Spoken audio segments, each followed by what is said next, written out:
Hey guys, welcome back. Happy to have you here for another episode. Well, today we're giving the Axial Yeti some love. I wanted to kind of keep a rolling log of all the upgrades and such that I'm doing to this truck, so those who are interested can follow along. Maybe give you some good ideas for upgrades, and kind of going to pick this truck apart. And give you the nitty gritty.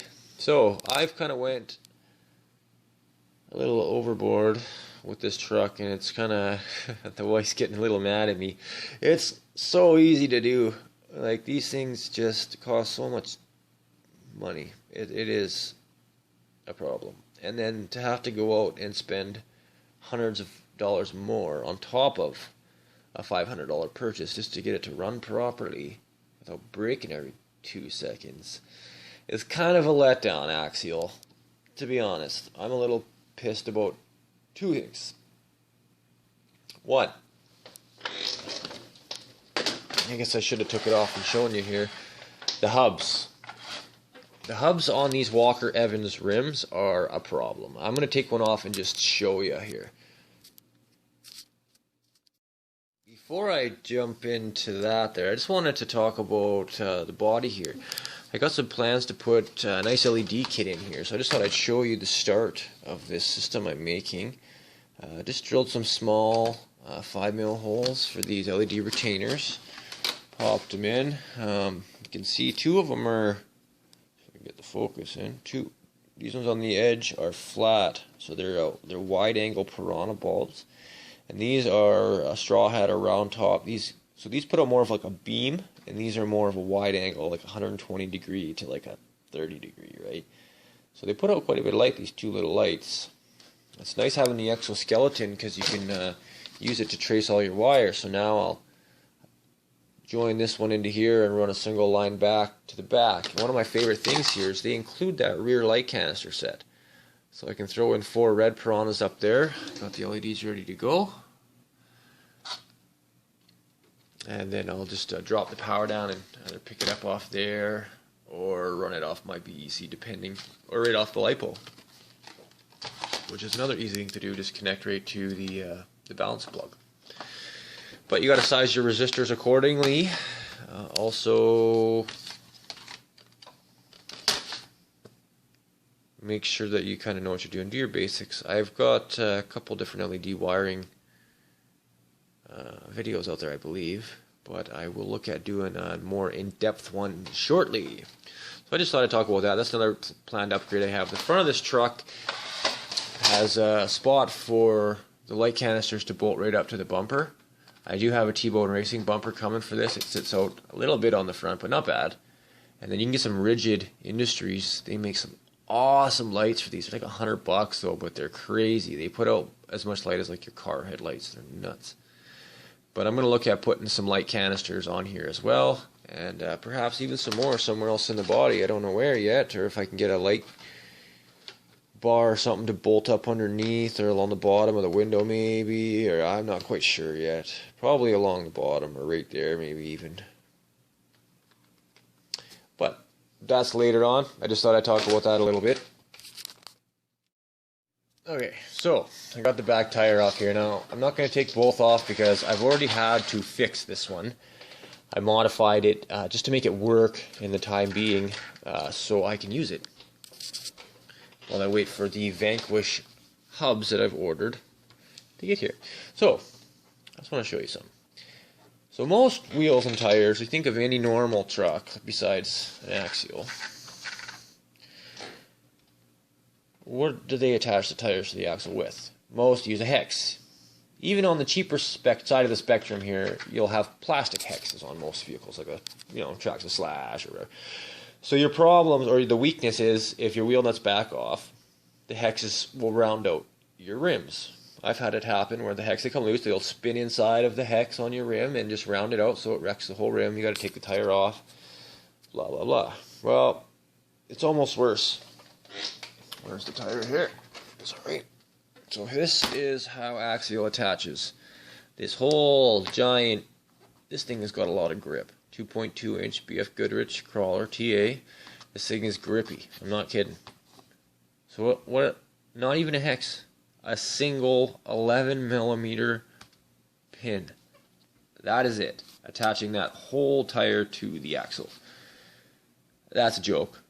I'm sorry, Axial, but that is a freaking joke. You want to put out a $500 truck like this and then release it with something like that. Like I had it for, well, not even a day, and I came up and I came back down. Like I just tried to shoot up something, and I landed right back on the back tires pretty hard. And that was it. Basically snapped that. You can see that little raised section of the hub there. Right there. That whole thing just kind of snapped right off right where the pin is. All the way around in a circle. So it's hooped. So I actually did take my Dremel, this guy here, and I used this little bit. Sorry about the mess, guys. Got lots going on in the bash lab here. But anyway, and I cut just a little trench into the back of the damage hub, and I clamped it on real tight. I managed to make it work for now. So it is a mod. If you need to fix it or you have a problem, you snapped yours, just get this flat as you can. The flatter it is, the better, or it's going to wobble, right? Cut a little slice in it with a Dremel, and then put the pin through and clamp it on as tight as you can.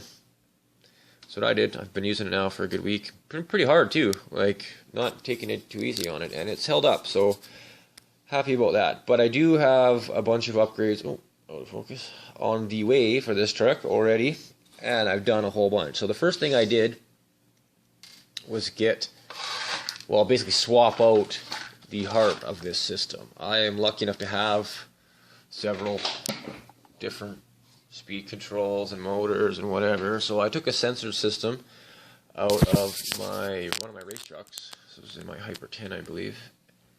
And wow, like there's no need to get the first gear. Like I don't even want this to be a 2-speed. Like when I heard about that, I'm kind of be honest, just more things to go wrong.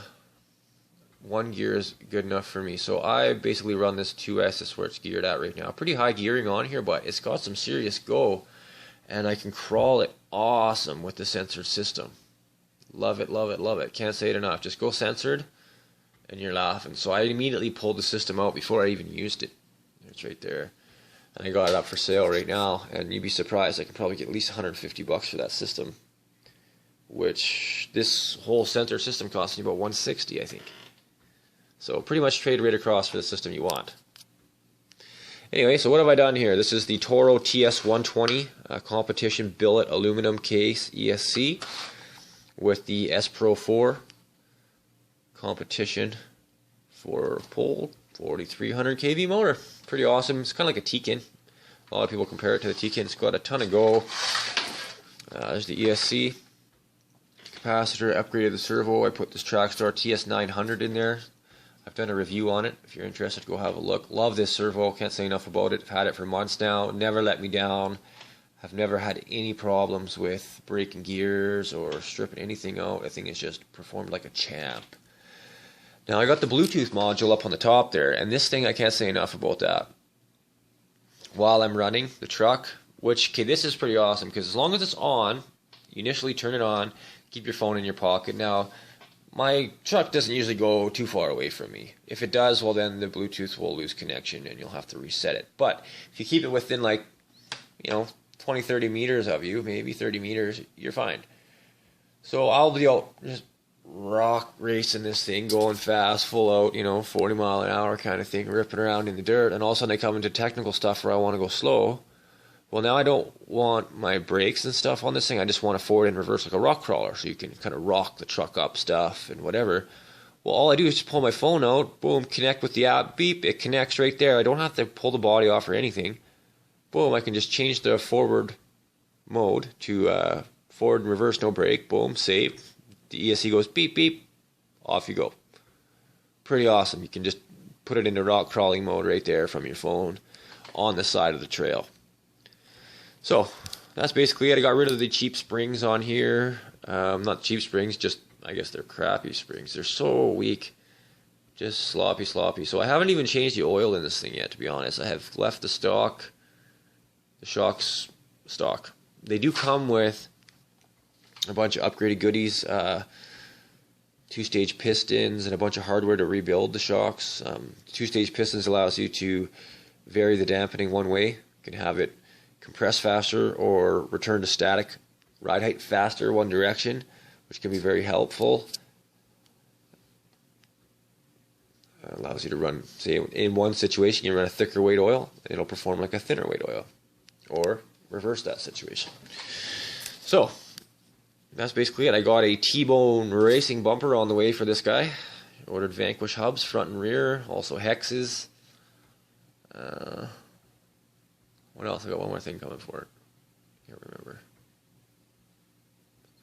I don't know. It'll come to me. But that's basically it, guys. I'm going to keep a running log. This is just the stage 1 upgrades. That's what I'm going to call it anyway. Stage 1, stage 2, stage 3.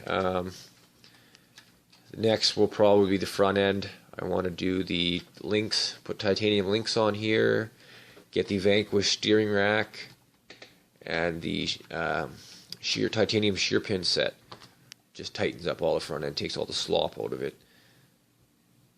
That sort of thing. So, thanks for watching, guys. Stay tuned for the next video. Lots of reviews to come. Busy, busy, busy. But thanks for watching, and we'll talk to you again soon.